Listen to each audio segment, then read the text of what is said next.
élus, chers amis, au nom du maire de Paris, je suis très heureuse de vous accueillir aujourd'hui pour cette rencontre.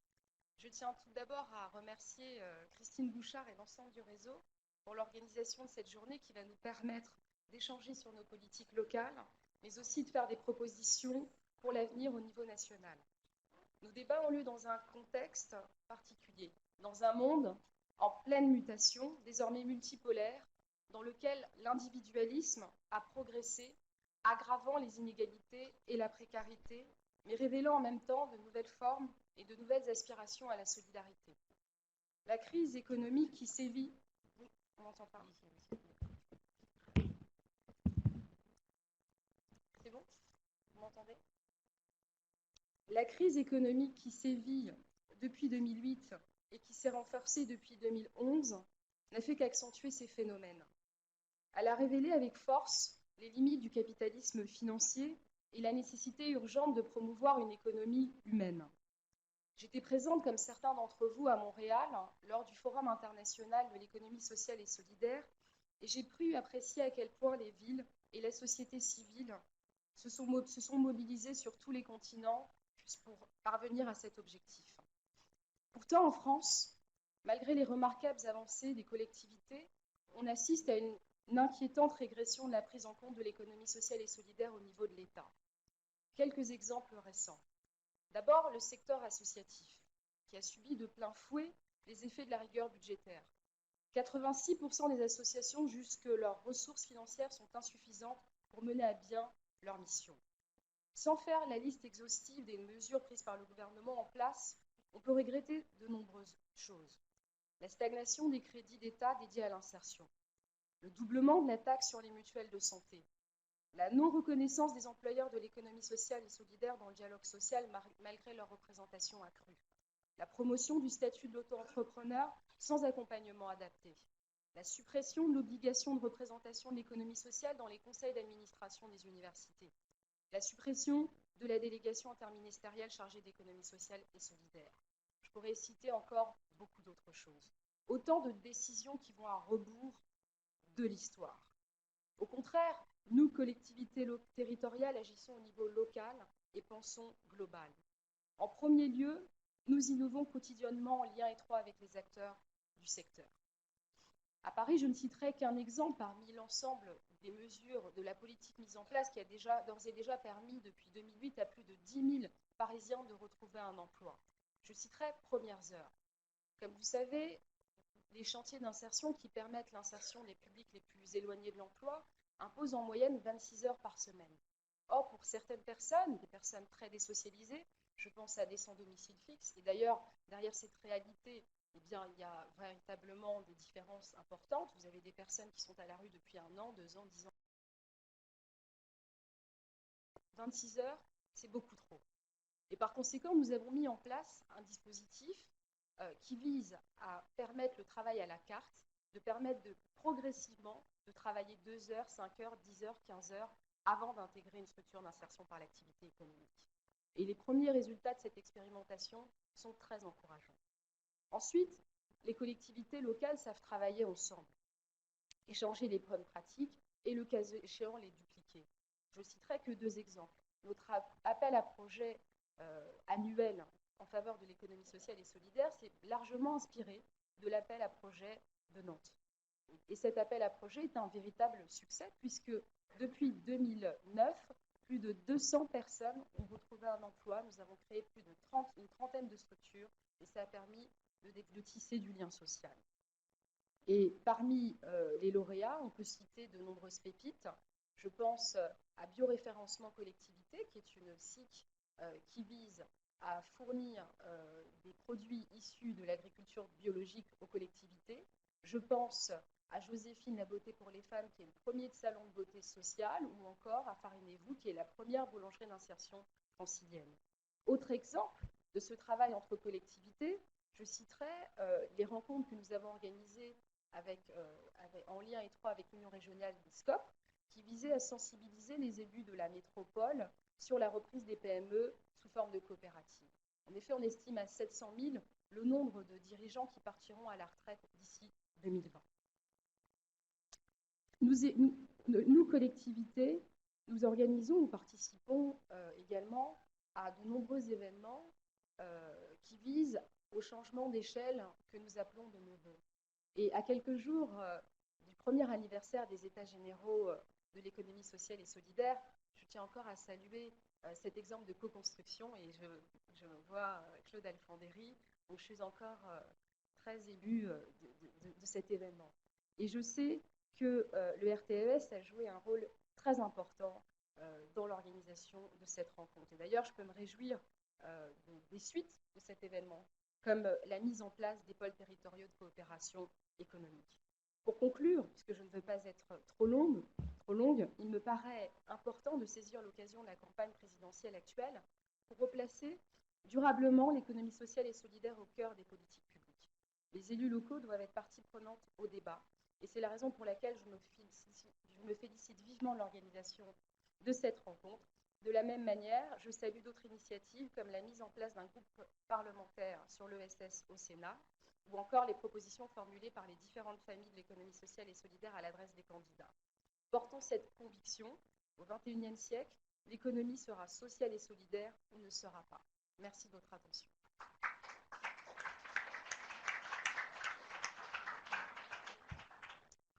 Merci beaucoup, Sebada Goma, de ces quelques mots et surtout de votre accueil à la mairie de Paris. Ce n'est pas la première fois qu'on tient une réunion dans vos murs et vraiment, c'est toujours avec plaisir que nous faisons nos réunions à la capitale parce que c'est là où effectivement il y a une fédération et une certaine centralité. Je tenais aussi, en début de mon propos, à remercier Marie-Guide Dufay, qui est présidente de la région Franche-Comté et membre de l'ARF, ainsi que Michel Dinet en tant que président du Conseil général de Meurthe-et-Moselle et aussi en tant que vice-président de l'ADF, qui ont, dès le départ, soutenu l'initiative et le principe d'une telle journée. Alors, c'est une journée qui, pour nous, élus et collectivités, est importante parce qu'elle prouve une nouvelle fois notre détermination à reconnaître l'économie sociale et solidaire comme un modèle économique à part entière qui apporte effectivement des réponses aux besoins de notre territoire.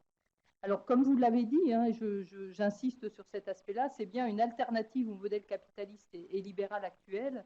C'est un modèle dont on sait aujourd'hui plus qu'hier qu'il va dans le mur. Et je pense qu'en cette période de crise financière, écologique, économique et sociale, en cette heure où il devient urgent de répondre à l'aspiration démocratique exprimée par nos concitoyens, eh bien, l'économie sociale et solidaire, elle démontre qu'il est possible de faire autrement, d'entreprendre autrement, tout en respectant le salarié, le consommateur et le citoyen. Et on en aura des exemples cet après-midi, notamment autour des deux thématiques qu'on a retenues, l'alimentation et l'habitat. L'économie sociale et solidaire a une place stratégique au cœur des politiques publiques. Et je pense que face à la concurrence sans limite entre individus, entre entreprises, contre la compétition organisée entre territoires, entre États, la coopération territoriale doit s'affirmer comme un modèle de réappropriation de l'économie réelle, comme un nouveau mode de régulation puissant, pertinent. L'économie sociale et solidaire réinterroge profondément notre modèle de développement. Et je crois que contre les schémas classiques, elle questionne la nature et l'objet du développement économique. Elle pose la question de la profitabilité de la répartition des fruits de l'activité en conjuguant trois éléments: l'intérêt général, hein, avec toutes les activités d'utilité sociale et d'utilité collective, l'insertion des personnes dans une logique de solidarité, et enfin l'objet marchand qui met à plat toutes les notions de productivité, de rentabilité, bien sûr, pour en discuter la finalité. Alors l'économie sociale et solidaire permet en effet concrètement, immédiatement et pour longtemps, de refonder une juste mesure de l'efficacité, de l'efficience et de la richesse. Il est désormais assuré, et je pense que l'économie sociale et solidaire en fait l'éclatante démonstration, que l'indicateur de croissance PIB est partiel, que les ratios d'analyse financière actuels des pays et des entreprises, appuyés sur un plan comptable obsolète et sans approche globale de la productivité, sans prendre en compte les indicateurs sociaux et environnementaux, eh bien, ne nous donnent pas une indication fiable pour changer l'économie et pour changer la vie. Voilà pourquoi nous avons souhaité ce temps d'échange politique de ce matin, et je remercie effectivement l'ensemble des élus, des collectivités présentes, et on a invité quelques réseaux à travailler avec nous aujourd'hui. Alors cette journée pour le RTES, dont je rappelle pour ceux qui ne le sauraient pas que c'est un réseau de collectivités, aujourd'hui 80 collectivités, régions, départements, villes, intercommunalités, soutenant le développement de l'économie sociale et solidaire. Et pour nous, c'est une grande première pour deux raisons. une réelle mobilisation des réseaux de collectivités, Association des maires des grandes villes de France, Assemblée des communautés de France, Association des maires de France et bien sûr l'ARF et l'ADF avec qui nous avons déjà des partenariats. Et je l'espère, ce partenariat s'inscrira dans la durée. Deuxième raison, de nombreux parrainages pour cette journée par des présidents et des maires de collectivités adhérentes dont vous avez les noms dans votre dossier et qui vous a été remis. Alors cette journée est déjà un succès puisque nous avions près de 250 inscrits qui n'ont d'ailleurs pas pu être toutes satisfaites. Donc grâce à un partenariat avec Idéal Connaissance, hein, dont je remercie Philippe Boyer, son directeur, Magali Rimbaud et Mathieu Renaud qui nous accompagnent dans le film, eh bien, cette rencontre est enregistrée et retransmise en direct en visioconférence. Alors elle est retransmise à la fois à l'atelier, dont je salue Jean-Marc Brûlé, son président, ainsi que toute l'équipe de l'atelier qui a permis cette retranscription, qui fait qu'il y a tout un groupe de personnes, plus une cinquantaine de personnes qui nous suivent en visioconférence. Donc, vous voyez, c'est un temps d'échange extrêmement important. Alors, en conclusion de cette introduction, moi, je ne peux être que d'accord qu'avec Hervé Morin qui dit que les entreprises et les initiatives d'économie sociale et solidaire portent en elles un changement radical, qu'elles sont porteuses d'espoir, et je pense que cette journée en est aussi. Oui, j'ai pas dit Edgar. Ah oui, excusez-moi. C'est un lapsus qui n'est pas révélateur. Effectivement, je parlais bien d'Edgar Morin qui dit que le changement radical est porté par les initiatives d'économie sociale et solidaire et qu'elles portent l'espoir. Et avant de passer la parole à Pierre Calam, qui va nous introduire cette journée et qui va dédicacer son livre à la fin de la matinée, et je vous invite à aller le voir, je voulais excuser, alors je ne peux pas excuser tout le monde, mais expressément, je voulais saluer Alain Rousset, président du Conseil régional Aquitaine, et Bérénice Vincent, qui ne peuvent pas être là parce qu'ils organisent eux-mêmes une réunion sur l'économie sociale et solidaire en Aquitaine. Excusez Jean Sarkozy, président du Conseil général 92, et excusez Jean-Marc Ayrault, qui nous enverra d'ailleurs un message en début d'après-midi. Donc Jean-Marc Ayrault, président du Conseil régional de Nantes. Voilà, donc je vais passer tout de suite la parole à Pierre Calam qui va nous introduire cette journée et ensuite on enchaînera avec les tables rondes. Merci.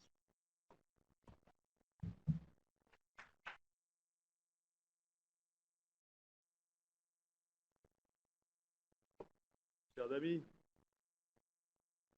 je suis heureux et honoré d'avoir à introduire cette journée sur un sujet qui me tient à cœur.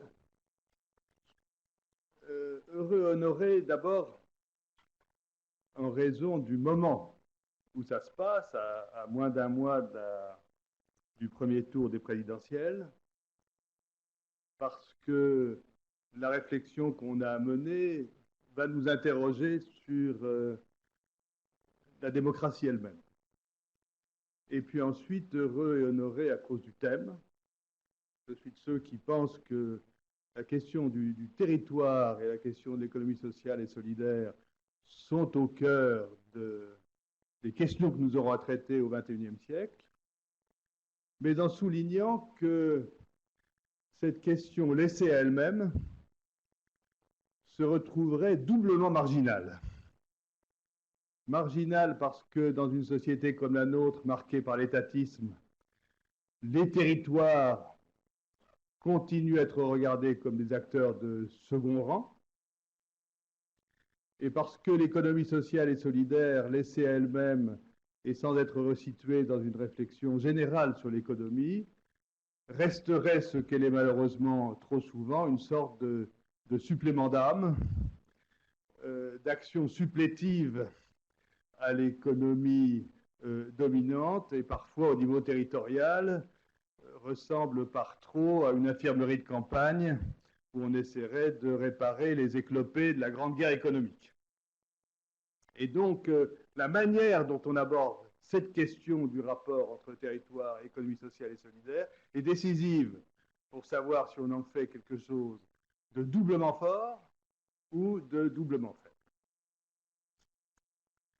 Les réflexions que je voudrais partager avec vous sont tirées effectivement de deux ouvrages. L'un, l'essai sur l'économie, où j'essaie de repenser les fondements de l'économie par rapport aux défis qui nous attendent, et tout récemment un livre qui s'appelle Sauvons la démocratie, qui porte bien son titre, où j'exprime un cri d'alarme par rapport aux dérives de la démocratie telles qu'exprimées par la campagne électorale actuelle. Qu'est-ce qu'on observe dans cette campagne? Et je commencerai par là. C'est une sorte de contraste entre l'engouement, les débats électoraux sont suivis, les meetings électoraux se succèdent et ne se font pas devant des salles vides, et le sentiment de frustration énorme qui s'exprime dans tous les secteurs de la société, en particulier les jeunes, en disant au fond on ne s'y retrouve pas du tout de nos questions. Alors cette frustration nous amène à réfléchir plus profondément aux raisons pour lesquelles la démocratie est en crise. Et j'en vois pour ma part 4 qui nous concernent directement au niveau des territoires. La première est que les interdépendances entre les sociétés et entre l'humanité et la biosphère sont devenues irréversibles à l'échelle mondiale. Nous allons avoir à traiter avec ce défi. Nous aurons notamment à négocier avec les autres sociétés du monde un juste partage et de l'énergie et des ressources naturelles. Le statu quo est strictement impossible. La scène nationale devient secondaire. Et pourtant, toute notre vie politique est centrée sur la vie nationale et tous les discours portent sur la sortie de la crise, c'est-à-dire, d'une certaine manière, au retour à une situation intérieure. Or, ce retour est impossible. Voilà un premier ferment de crise extrêmement dur.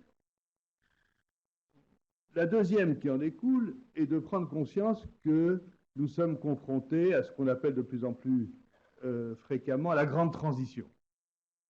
En d'autres termes, ce qui nous attend, ce n'est pas de bricoler à la marge, c'est de repenser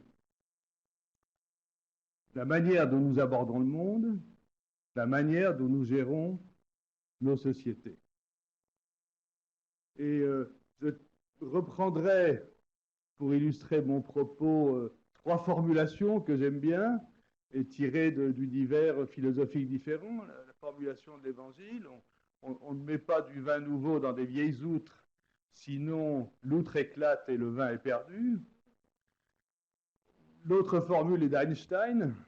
Il est illusoire de vouloir résoudre un problème dans les termes dans lesquels le problème est né. Et la troisième formule est d'Heidegger. Le plus difficile dans la vie, c'est de voir ses lunettes, puisqu'on voit le monde à travers ses lunettes. Et je crois que c'est exactement la situation à laquelle nous sommes confrontés dans chaque grande transition. C'est que le cadre dans lequel nous pensons le monde, les outils pour le gérer, les acteurs, les institutions, qui nous paraissent des évidences, parce qu'à court terme, elles nous paraissent intemporelles, indépassables, sont les obstacles mêmes à s'affronter à cette transition. Ce qui veut dire que la politique, telle qu'elle se fait habituellement, se trouve décalée, que l'enjeu serait de remonter la question politique en amont au niveau de cet effort de refondation. Et le drame est que la manière de refonder le monde n'est pas la manière de le gérer au quotidien. Voilà le deuxième blocage majeur auquel nous sommes confrontés. Et je suis souvent fasciné, si vous voulez, il y a une image qui me vient à l'esprit en écoutant vous les débats électoraux.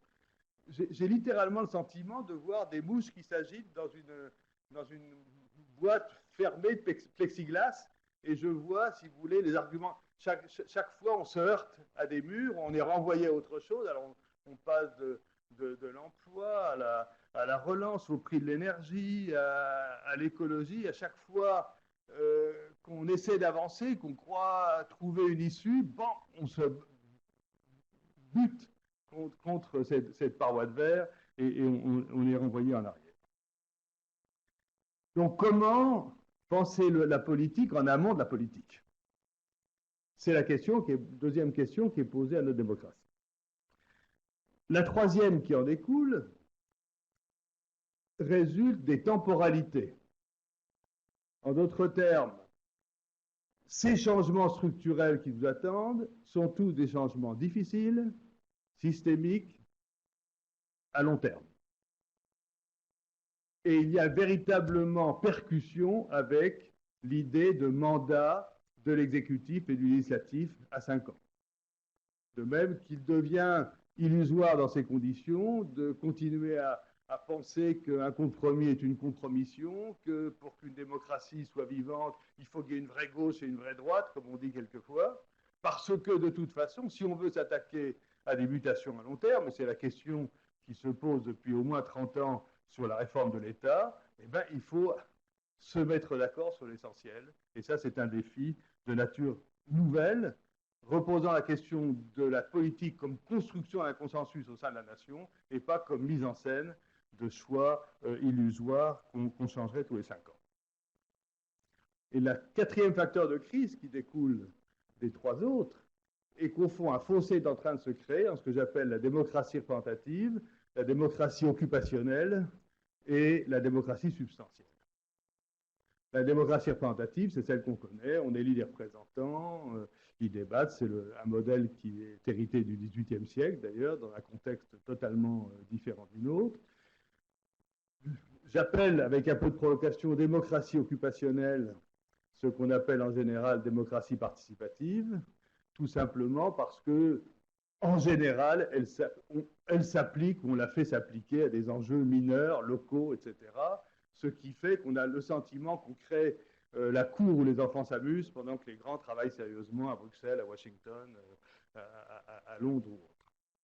La démocratie substantielle, la seule qui peut sauver la démocratie, c'est de dire comment on fait en sorte que les citoyens aient le sentiment de nous voir pris sur leur destin. Et ça demande une autre manière de penser et la politique et la démocratie. Dans le livre Sauvons la démocratie, il dit d'abord qu'il faudrait considérer la politique avant tout comme une éthique, une méthode et une vision. Alors, quelle éthique d'abord? D'abord, une éthique du désintéressement. Je suis absolument fasciné par tous ces candidats qui sont prêts à donner leur corps à la France. J'en suis très touché. Mais le véritable désintéressement, dans le contexte de transition où on est, serait d'admettre qu'on ne verra pas les résultats de son action. C'est-à-dire exactement au rebours de l'idée, vous allez voir, dans 5 ans, vous pourrez mesurer mes résultats, mais on ne mesurera rien. On ne mesurera rien des vrais changements. Tout simplement parce qu'ils prendront beaucoup de temps. On saura décrire qu'on a engagé le changement. On n'en verra pas les résultats. Et c'est une formule que j'aime bien. On a plus confiance dans les planteurs de chênes que dans les planteurs de peupliers, parce que le planteur de peuplier, il espère avoir les résultats de son vivant. Le planteur de chêne, il sait très bien que d'autres que lui récolteront. C'est ce type de profil dont on a besoin. La deuxième chose majeure est une éthique de la responsabilité. J'y reviendrai là-dessus. La responsabilité est la question éthique centrale du XXIe siècle. Or, la France, puissance moyenne, petite, en déclin, tout ce qu'on veut, a, sur la scène internationale, pour des raisons sans doute largement usurpées, liées à la Révolution française, à notre histoire, à l'image de nos philosophes, etc., un renom sur la scène internationale, et il y aura responsabilité à utiliser ce pouvoir au service de la transition. Et par exemple, la conférence Rio +20 sera la première sortie de notre nouveau gouvernement. De quoi on sera porteur? De quoi la France sera porteuse comme message? Ça devient une question essentielle. Et troisième dimension de l'éthique, une autre vision du pouvoir. Le pouvoir, ce n'est pas un gâteau qu'on se partage. Le pouvoir, c'est une construction sociale qui nous permet de sortir de l'impuissance. C'est ça le type de pouvoir qu'il faut construire. C'est ça le véritable pouvoir politique, a fortiori dans un contexte de transition. Et donc, c'est la troisième dimension de l'éthique du politique. La deuxième chose, c'est une méthode. On ne parle pas de méthode. On ne parle que des résultats des méthodes qui seraient des propositions qu'on soumet aux Français. C'est faire insulte à l'intelligence des Français, c'est faire insulte aux capacités d'intelligence collective. Et nous ne pouvons reconstruire la démocratie qu'en ayant des méthodes de travail de bas en haut. Et sur ce plan, les territoires sont un point de départ tout à fait décisif. Et enfin, on a besoin d'une vision. Une vision, c'est quoi? Comment est-ce qu'on se dote d'une boussole? Le rôle majeur du politique est de cristalliser les énergies autour d'un certain nombre de défis essentiels. C'est la traduction dans le champ de la société de ce qu'est la stratégie dans le champ de l'entreprise. Être capable de mobiliser les énergies autour d'un certain nombre de questions essentielles. Donc le premier rôle du politique est de désigner ces questions. Non pas de les inventer, mais de les désigner. Et il se trouve que ces questions sont claires et simples. En d'autres termes, nous savons, avec un certain degré de certitude, ce n'est pas la science exacte, nous savons quelles sont les 4 mutations qui constitueront ensemble la grande transition. Et se focaliser sur ces 4 mutations devient l'enjeu premier de la politique. Et vous allez voir que le territoire est très directement impliqué dans ces 4 mutations. La première est la construction, reconstruction, institution des communautés. C'est quoi une communauté? Ce n'est pas seulement un agrégat de personnes. C'est le processus par lequel cet agrégat de personnes, en général partageant un même territoire, décide que ça vaut la peine d'être ensemble, de vivre ensemble. Que ça vaut la peine d'affronter des conflits ensemble. Qu'on se sent réellement responsable de ce qui arrive à l'autre. C'est ça une communauté. Or, nous faisons comme si ces communautés préexistent. D'où ces débats nauséeux sur l'identité française. Or, le problème est que nous sommes dans une période de réinstitution de communautés.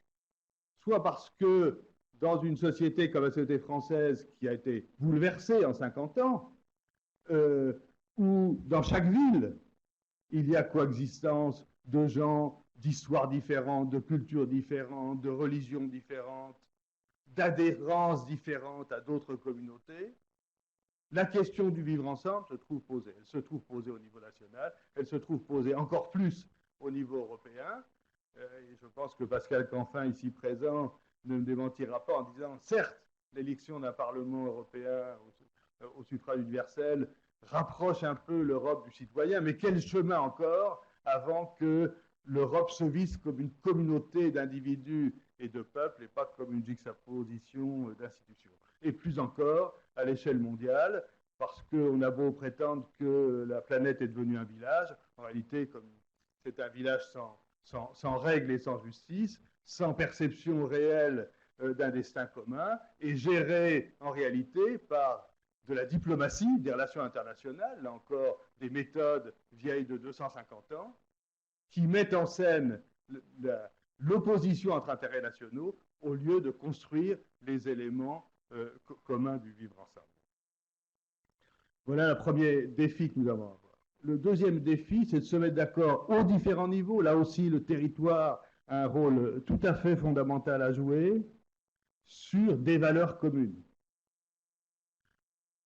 On ne peut plus construire des communautés sur une histoire, un passé partagé, une foi partagée, etc. Donc, ce n'est pas un hasard si on voit réémerger la notion de contrat social. Sur quoi on va se mettre d'accord? Ce qu'on a en commun, ce n'est pas un passé, c'est un présent et un avenir. Et donc, ce que nous devons avoir en commun, c'est la manière de gérer cet avenir commun. Et d'où l'extrême importance à la réflexion sur quelles valeurs nous sommes d'accord. Et toutes les réflexions convergent pour montrer qu'au XXIe siècle, ce qui est au cœur de l'éthique commune, c'est la notion de responsabilité, pour plusieurs raisons. D'abord, parce que cette notion se retrouve sous différentes formes dans toutes les cultures. Très important. Contrairement à ce que pense l'Occident, il est vrai que la notion de droit individuel ne se retrouve pas dans toutes les civilisations. Nous avons su en faire une valeur universelle, c'est tout à notre honneur, mais elle ne trouve pas ses racines dans toutes les civilisations. Toutes les analyses interculturelles montrent au contraire que la responsabilité, c'est la notion de réciprocité, tout simplement, est au cœur de toute fabrique sociale et donc au cœur de chaque communauté. Donc d'abord, c'est commun. Deuxièmement, la responsabilité, c'est la contrepartie directe de l'interdépendance. C'est parce que nous sommes interdépendants que du coup, j'ai à reconnaître que l'impact de mon action sur les autres m'importe à son tour. Troisièmement, c'est la contrepartie du pouvoir et de la liberté. Et enfin, c'est la seule condition par laquelle on peut reconnaître notre devoir commun à gérer notre fragile et unique planète. Et donc, un des enjeux de mutation est comment ce principe de responsabilité, de co-responsabilité, émerge, se consolide, se traduit dans le droit international, mais se traduit aussi dans les pratiques individuelles, se traduit dans l'éducation.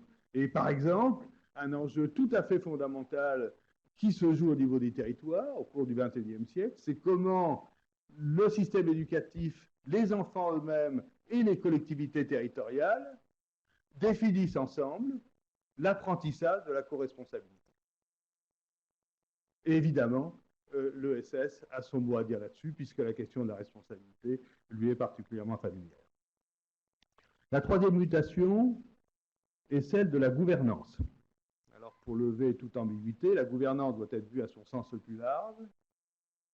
C'est l'art des sociétés de se doter des régulations qui lui permettent, comme diraient les écologistes, de se maintenir dans son domaine de viabilité. C'est la question la plus vieille au monde. Comment on s'organise pour survivre? Et d'ailleurs, les objectifs de la gouvernance sont aussi vieux que le monde: préservation de la société contre l'agression extérieure, cohésion sociale interne et équilibre à long terme entre la société et son substrat, son environnement, l'écosystème dans lequel il est, sans lequel il ne peut pas survivre. Comment on réinvente au XXIe siècle notre gouvernance? Comment on va au-delà d'une vision figée d'un État qui est devenu plus du côté du problème que du côté de la solution? Quels sont nos guides pour inventer cette nouvelle gouvernance? Quelles en sont les questions? Voilà la troisième mutation. Elle se pose à tous les niveaux. Elle se pose en termes d'invention, notamment au niveau territorial. Enfin, la quatrième mutation, c'est la transformation du système de production et de consommation pour passer d'un système qui ne trouve son équilibre, ce que j'appelle l'équilibre de la bicyclette, que dans la croissance indéfinie des besoins, avec les limites de la biosphère d'un côté et avec l'exigence, cette fois-ci incontournable, d'une justice écologique, c'est-à-dire d'un juste partage des ressources rares de la planète entre les différentes sociétés.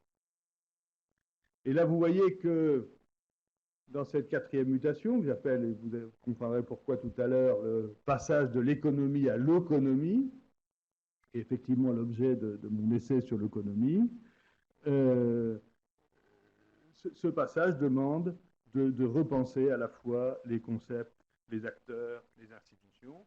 Je considère que l'économie sociale et solidaire n'est pas l'économie, est une des branches de la contribution à cette réinvention. Et je crois qu'il faut que l'économie sociale et solidaire arrête de s'imaginer quelle est la prémisse de la nouvelle économie. Ce n'est pas vrai. Ce n'est pas vrai. En tant que telle, pensée séparément du reste, elle restera supplétive. Elle doit participer à une réflexion d'ensemble.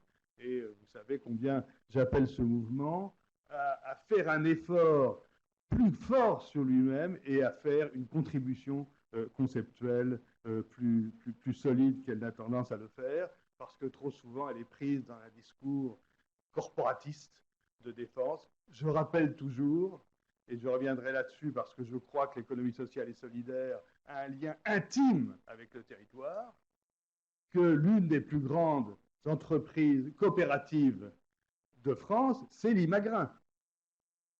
C'est une coopérative agricole. Limagrin est le fer de lance des OGM.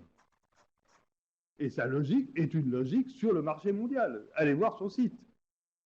C'est une coopérative.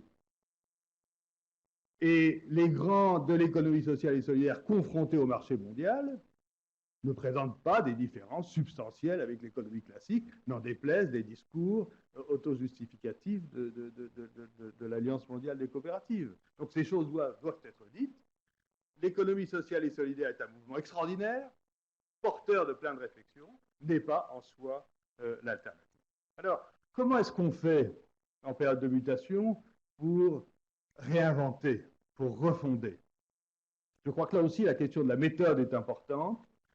Il y a deux démarches qui sont centrales. La démarche comparative, à savoir, que j'ai largement appliquée dans le domaine de la gouvernance, c'est quand on se met à voir que d'autres sociétés pensent autrement, la démocratie, le consensus, la gestion de la société, le droit, etc., que subitement, on se met à sortir de nos pseudo-évidences de l'État régalien, de la démocratie représentative, etc., etc. Et la deuxième manière, très importante pour repenser l'économie, c'est de revenir au fondement. Comment ces choses-là sont nées dans l'histoire? À quel moment? Pour résoudre quel problème concret? Dans quel système technique? Parce que c'est ce retour sur l'histoire qui va nous permettre de dire, ah ben, au fond, je suis en face d'une réponse particulière, née de l'histoire, née de l'état de la société de l'époque, et ça me donne toute la liberté de me réinterroger, d'interroger ces fameuses lunettes dont je parlais, de me mettre à regarder mes lunettes, et à ce moment-là, d'ouvrir les fenêtres. Voilà au plan méthodologique les démarches. Alors je dirais rapidement sur les quatre mutations, mais non, vu le temps, je m'attarderai, j'ai plus que 6 minutes, je m'attarderai sur quelle transition vers des sociétés durables. Pourquoi j'intitule le passage de l'économie à l'œconomie? Précisément pour la raison méthodologique que je viens de dire. On a oublié que jusqu'au XVIIIe siècle, ce qu'on appelle aujourd'hui économie, s'écrivait encore euconomie. Et ce n'est pas qu'un détail sémantique. Euconomie rappelle très bien l'étymologie, qui est loikos, au départ la ferme familiale, l'exploitation familiale, et nomos, la règle. Et on retrouve les traces de cette étymologie dans économie domestique, économie ménagère, etc. L'économie, c'est l'art d'accommoder les restes, j'aurais envie de dire. C'est l'art de tirer parti au mieux pour le bien-être de la famille, au départ, pour le bien-être de la planète aujourd'hui, de ressources rares. C'est exactement le défi du XXIe siècle. Alors qu'à un moment donné, au XVIIIe siècle, effectivement, la notion d'économie s'est détachée, s'est mise à se prétendre une science à part, s'est détachée de la question de la gouvernance, alors que l'économie n'est qu'une branche de la gouvernance. Et vous verrez que si vous avez le courage de vous plonger un peu là-dedans, qu'une des démarches, c'est de dire qu'on peut réinventer l'économie en repartant des principes de gouvernance et systématiquement en ayant une démarche d'exploration des possibles. Je vais l'illustrer par 4 exemples. D'abord, on prend conscience que tout système de production et de consommation demande une approche matricielle, demande une approche verticale, plutôt le système de production, et demande une approche horizontale, là où les choses se gèrent, là où les cohérences se cherchent. Dans l'économie d'aujourd'hui, quels sont les acteurs majeurs, ce qu'on appelle les acteurs pivots de ce système? Du côté vertical, ce sont les grandes entreprises, qui, même si elles ne représentent dans le monde qu'une petite partie de l'emploi, structurent quand même 40% ou plus du commerce international et de ce fait organise le système autour d'elle, et c'est de l'autre l'État qui était censé assurer les cohérences horizontales. J'ai pu, je crois, montrer que ces deux acteurs ne sont pas adaptés à la nature des défis concrets du XXIe siècle. C'est ni une critique, c'est pas une critique d'ordre moral, c'est un constat d'ordre technique, et que les deux acteurs qui sont les seuls à même de gérer les défis qu'on a aujourd'hui, donc ce bien-être de tous dans le respect des limites de la planète, c'est d'un côté la filière et de l'autre le territoire.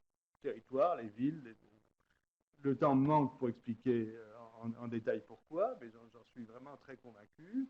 Et ça veut dire qu'il faut aller vers des contrats de filière durables, dont, là aussi, le commerce équitable a juste été un des prémices, mais impliquant maintenant l'invention de forums multi-acteurs à l'échelle internationale pour définir réellement des labels de filière durable, au point que j'ai la conviction que l'Organisation mondiale du commerce se réorganisera dans les décennies à venir autour de ce contexte de filière durable. Et pour assurer les cohérences horizontales, c'est des espaces de vie, là où les questions économiques, sociales et écologiques prennent leur signification concrète dans leur lien, et c'est pour ça que je parle souvent de penser avec les pieds. On pense localement. Plus un système est complexe, plus on pense localement, plus on pense à partir du local. Donc, et le territoire est à la fois le lieu de pensée et le lieu d'action pour assurer ces cohérences. Voilà, premier point. Deuxième point, la monnaie. Dans ma description des mouches à l'intérieur de la boîte en plexiglas, on voit que se trouve posée la question centrale de la schizophrénie. En 2009, nos dirigeants ont couru du G20 pour dire comment est-ce qu'on évite la récession mondiale, relançons à tout prix la consommation. À Copenhague, comment est-ce qu'on fait pour arrêter la consommation? Les mêmes dirigeants, à 3 mois d'intervalle, et sans rire. C'est ça qui est très fascinant. Ça veut dire, quoi la schizophrénie? Ça veut dire que face aux injonctions contradictoires, il faut relancer la croissance, il faut l'arrêter, ils ne trouvent pas de solution. C'est le propre de la folie. Donc la question majeure qui se trouve posée à nous, c'est est-ce que cette contradiction entre le développement du travail humain nécessaire à la cohésion sociale et la limitation de la consommation d'énergie et des ressources naturelles est une contradiction irréductible, ou est-ce que c'est une contradiction qui découle de nos outils? Cette question est décisive. Et la bonne nouvelle, c'est que ça relève de nos outils. C'est la manière dont nous pensons la monnaie, la manière dont nous utilisons la même unité de compte, le même moyen de paiement pour ce qu'il faudrait développer et ce qu'il faudrait arrêter, qui fait que nous avons une voiture où l'accélérateur et le frein, c'est la même pédale. Et ça, en général, une voiture de ce type va dans le mur. Donc, il faut repenser la monnaie sur des bases évidentes, que là aussi, le temps me manque pour le décrire, qui est qu'il faut des monnaies à plusieurs dimensions. Il faut considérer que seul un outil comme le quota négociable au niveau territorial, au niveau individuel, est le moyen d'assurer à la fois la justice et la rationalité de la répartition. Donc ça met sur d'autres chemins. Troisième exemple, la question des régimes de gouvernance. Là aussi, la question du territoire et de l'ESS, ils sont très, très liés. Quelle est la bonne manière de gérer les différents biens et services? Dans notre pensée binaire traditionnelle, on dit il y a deux choses, il y a le marché et il y a l'action publique. Il est facile de montrer que cette approche binaire est très simplificatrice et ne correspond pas à la nature des différents biens et services. Donc on est amené à dire quelle est la nature des biens et services, quels sont les régimes de gouvernance que je peux trouver. Or, l'ESS a un avantage très intéressant au niveau territorial, c'est que c'est un espace entre, justement.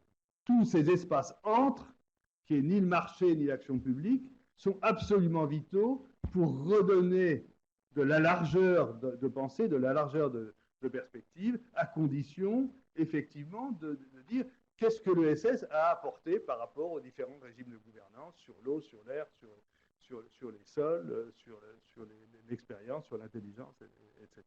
Voilà trois exemples, si vous voulez, de rupture. Alors, pourquoi l'ESS et le territoire, c'est doublement important. Eh bien, pour ces raisons, c'est là-dessus que je conclurai, parce que l'ESS pourrait contribuer à une nouvelle pensée sur les territoires. Cette pensée manque. Un territoire, c'est une communauté, c'est pas des mairies, c'est pas des collectivités territoriales, c'est beaucoup plus large que ça. Il faut aider ce territoire à se penser comme acteur. Il faut comprendre que l'un des atouts majeurs des territoires, c'est leur capital immatériel, c'est-à-dire la capacité à inventer des réponses. Or, l'ESS est un des espaces où se forment ces apprentissages. Et donc, c'est en contribuant à ces différentes mutations, en reconnaissant que cet espace territorial est un lieu majeur de pensée et d'invention, qu'on passera de la double marginalité à la double importance.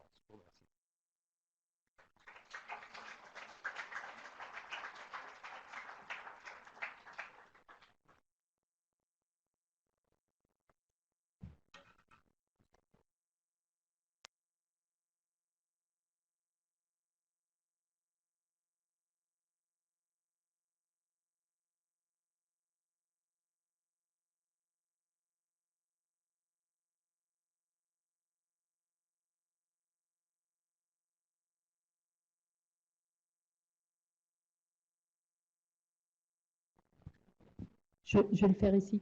Je propose d'enchaîner tout de suite avec la table ronde en invitant Patrick Caner, président du Conseil général du Nord, et M. Canfin, en tant que député européen, à passer à la tribune qui sera animée donc, par Philippe Chénaud, en excusant Dominique Voynet qui nous a appris hier soir qu'elle ne pouvait pas être parmi nous. Et comme ça, on répondra en même temps et on fera l'enchaînement des questions-réponses en même temps que cette première table ronde. Oui, Pierre, vous pouvez rester, ce sera intéressant de rester pour le débat aussi.